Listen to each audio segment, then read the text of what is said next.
हो जाए और वो अपने प्रजा का पालन कर सके। परंतु और दान वगैरह ये सब करे, यज्ञ हवन वगैरह ये सब करे, परंतु आप राजन ऐसा नहीं कर रहे हैं, आप भटक गए हैं। अब राजन जो सुनकर और क्रोध में आ जाता है कि ऐसा राजा थोड़ी होता है, राजा तो ऐसा होता है जो कर ले।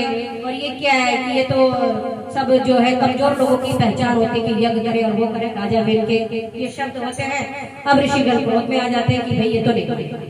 अब राजा ऋषि लोग क्या करते हैं, अपने क्रोध से उसको मृत्यु प्राप्त हो जाती है, उस वेद को मृत्यु दे देते हैं।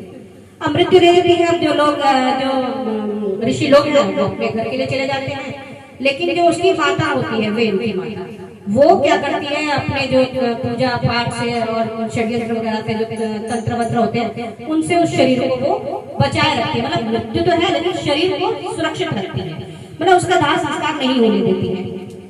अब नहीं होने देती है तो अगले दिन जब वो ऋषि लोग जब देखते हैं कि राजा की मृत्यु सुनकर तो बाकी लोग हाहाकार मचना शुरू हो गया है, डाकुओं लोगों का भी ज्यादा प्रचार शुरू हो गया है, बहुत ज्यादा भयानक स्थिति प्राप्त होने लगी है। तो फिर ऋषियों ने सोचा कि बिना राजा के तो राज्य अनाथ हो गए, अब क्या करा जाए। अब वो राजा बेन की जो जंघाएं होती हैं उनको रगड़ना शुरू कर देते हैं। जब उनको रगड़ना शुरू कर देते हैं तो उसमें से एक बोना व्यक्ति पैदा होता है, बोना व्यक्ति निकल कर आता है। जब वो बोना व्यक्ति निकल कर आता है तो वो काला कलूटा सा, मतलब छोटे छोटे उसके हाथ, मतलब टेढ़े मेढ़े टाइप का वो बालक निकलता है। अब वो निकलता है तो उसको जो है कहते हैं निषेध नाम से उसका नाम रखा जाता है। निषेध, अब जो ऋषि लोग होते हैं वो कहते हैं कि ये निषेध हो गया, तो उस मतलब जो वंश में निषेध नाम का भी एक जुड़ गया व्यक्ति, क्योंकि वो उसके जंघाओं से निकल कर आया, तो उस वंश में वो भी आ गया। उसके बाद उसको जितने भी वनों में ये निषेध रहते हैं, यानी कि जो धनुष्मान लिए घूमते रहते हैं वनों में, वो निषेध जाति से होते हैं। लेकिन वो जाति तो नहीं हुई ना, वो तो वंश तो उनका बहुत भव्य हुआ जो कि हिरण्याक्ष के वंश से हुए, तो वो उसमें हो गया। अब ऋषि लोग फिर कहने लगे कि अब क्या करा जाए, इससे तो कुछ नहीं होगा भाई, डाकू तो वो स्नान कर रहे होते हैं और वहीं पर वेल की जो लाश होती है यानी मृत शरीर होता है वहीं पड़ी होती है। अचानक एक धूल भरी अंबर की तरफ उड़ती हुई आ रही होती है, इतनी भयानक तरीके से जैसे कि पूरा अंबर ढक देगी। अब ऋषि लोग घबरा जाते हैं, सोचते हैं कि ये तो डाकुओं का आक्रमण शुरू हो गया है, अब क्या करा जाए। बिना राजा के तो राज्य किसी भी का नहीं, और हम भी नहीं रह पाएंगे ऐसे। तो फिर वो क्या करते हैं कि उनके बाजुओं को मंथन करते हैं, वेन की जिसका मृत शरीर है, जो सबसे ज्यादा दुराचारी था, उसकी बाजुओं का मंथन करते हैं तो उसमें से दो जोड़े निकलते हैं, एक स्त्री और एक पुरुष। स्त्री पुरुष का जो निकलता है जोड़ा तो उसको राजा बना दिया जाता है। वो साक्षात एक तरीके से नारायण हुए और जो स्त्री हुई वो साक्षात लक्ष्मी माता के अंश हुए। तो वो उसके बाद जो है उनका साथ जब बड़े हो जाते हैं उनका विवाह कर दिया जाता है, तो वो उस पर विराजमान होते हैं सिंहासन पे। वो इतने ज्यादा पूजा पाठी और धर्माधिकारी होते हैं कि वो पूरी पृथ्वी को ही बहुत अच्छा कर देते हैं। उस टाइम पे पृथ्वी का जो रूप होता है वो उबड़ खाबड़ का रूप था, जैसे हम समतल जगह पर रह रहे हैं ऐसा नहीं था, पहाड़ और नदियां और ये था। तब उन राजा जी ने जो है वो पृथु नाम के राजा थे जो मंथन से पैदा हुए। पृथु राजा जो थे उन्होंने पहाड़ों को छेद कर करके अपने बाणों से समतल पृथ्वी बनाई, तब उन्होंने ग्राम और शहर में डेवलप किया। पहले ऐसा कुछ नहीं था, गुफाओं में लोग रहा करते थे, वो समय था। पृथ्वी जी की ही कृपा से सबने अपने अपने वो बनाने शुरू करे कि ग्राम में बना दे कि ये ग्राम ये बन गया, ये ग्राम बन गया, ये ग्राम बन गया, इस टाइप से हुआ। तो फिर उनकी सब जगह जगह जय जयकार होने लगी, बहुत ज्यादा जय जयकार होने लगी। अब वो कहने लगे कि मैंने ऐसा किया क्या है कि मेरी जय जयकार हो रही है, पहले मैं इस लायक तो बनूं, मेरा कुछ देखो तो सही, मेरा कुछ दम तो देखो तभी तो आप मेरी करोगे। सब कहते हैं कि नहीं महाराज आप तो बहुत ही प्रभावशाली हैं, आप तो पैदा ही अलग टाइप से हुए हैं। तो वो कहते हैं इससे क्या फर्क पड़ता है, इससे मेरी महानता तो नहीं पता लगती है।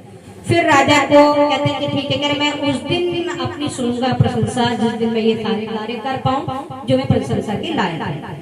उसके बाद राजा ने बहुत अच्छा राज्य किया, बहुत ही वो करा, लेकिन पृथ्वी दोहन का समय आया। पृथ्वी दोहन का मतलब होता है कि पृथ्वी जो थी उस टाइम पर अन्न सारे अपने गर्भ में ले लेती है, यानी जितने भी अन्न फल फूल जो भी है उगते थे वो सारे टोटल अपने अंदर समा लेती है, बाहर नहीं निकलता।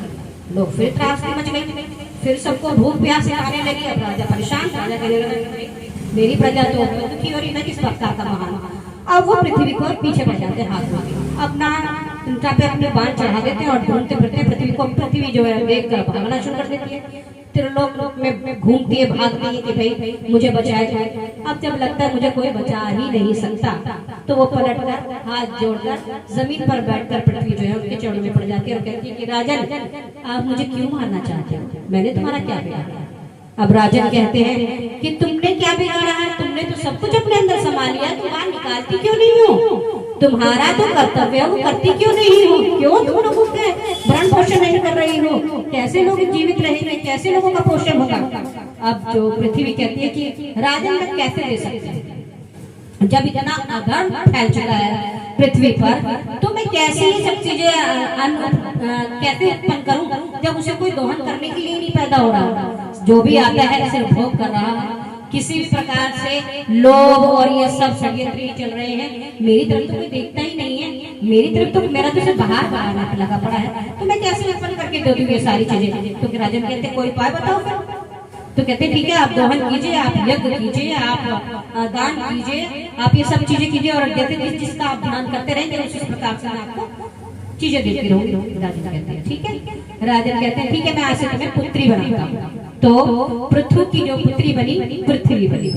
अब पृथ्वी जी का कार्य जो था वो सब चीजें लौटाना, लेकिन लौटाए कैसे जब कोई उनका कुछ करेगा तभी तो लौटेगा।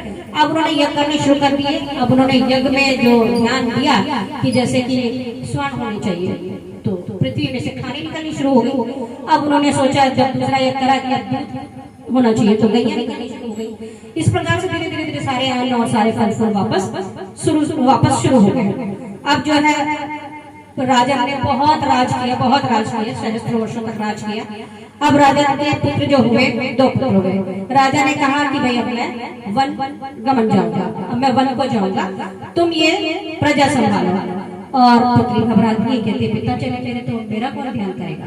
तो राजा कहते हैं, पृथ्वीराज कहते हैं कि पुत्री तुम चिंता ना करो, ये मेरे पुत्र अब तुम्हें संभालेंगे, तुम मेरी पुत्री हो, ये तुम्हारे भाई भाई। अब वो उनका दोहन करते थे। अब जो है पृथ्वी जी जो अपनी पत्नी को लेकर चले जाते हैं वन में। अब वन में वो किस प्रकार से तपस्या करते हैं, घोर तपस्या करते हैं। वो जब गर्मियां आती हैं तो अपने चारों ओर अग्नि जला देते हैं, उसके बीच में बैठकर वो तपस्या करते हैं। जब सर्दी आती है तो वो जल में गर्दन तक डूबकर प्रभु का ध्यान करते हैं, उसमें तप करते हैं। और जब वर्षा होती है तो वो बाहर निकलकर बिल्कुल वर्षा का और ओले सब बर्दाश्त करते हैं। पहले वो कंदमूल, धीरे धीरे वही पत्ते, उसके बाद वायु, उसके बाद वो भी वो छोड़ देते हैं। फिर वो अपने प्रभु धाम को प्राप्त हो जाते हैं। वो सारी चीजों को अपने में लय करके और प्रभु में लय कर देते हैं। अब जब वो उसमें कर देते हैं, जब शरीर छोड़ देते हैं तो उनकी पत्नी जो है वमन उनके साथ गई थी तो उनकी सेवा कर करके वो बहुत प्रसन्न रहती थी। जब वो देखती है कि अब तो इनमें कुछ महसूस ही नहीं हो रहा है, अब तो इनका शरीर छोड़ दिया उन्होंने। अब जब वो क्या करती हैं कि उनकी चारों ओर परिक्रमा करती हैं और एक पहाड़ पे उनकी शैया बनाती हैं, उस पे उनको लिटा देती हैं और स्नान करती हैं। स्नान करके 3 बार उनकी प्रदक्षिणा करती हैं, यानी कि परिक्रमा करती हैं और थोड़ी देर विलाप करती हैं। उसके बाद वो अग्नि प्रवेश कर देती है उसमें और उसके अंदर वो खुद सती हो जाती है, खुद प्रवेश कर जाती है। अब जब वो सारी चीजें देखते हैं देव कन्याएं, ऊपर से सब देख रहे हैं तो वो सब के सब बहुत ज्यादा उनपे उनकी प्रशंसा करते हैं कि देखिए ये कितनी महान स्त्री है, ये तो हम सबको भी ऊपर पार करके चली गई है, इतनी दिव्य है। और इनके पति जो पृथु है वो तो भगवान के धाम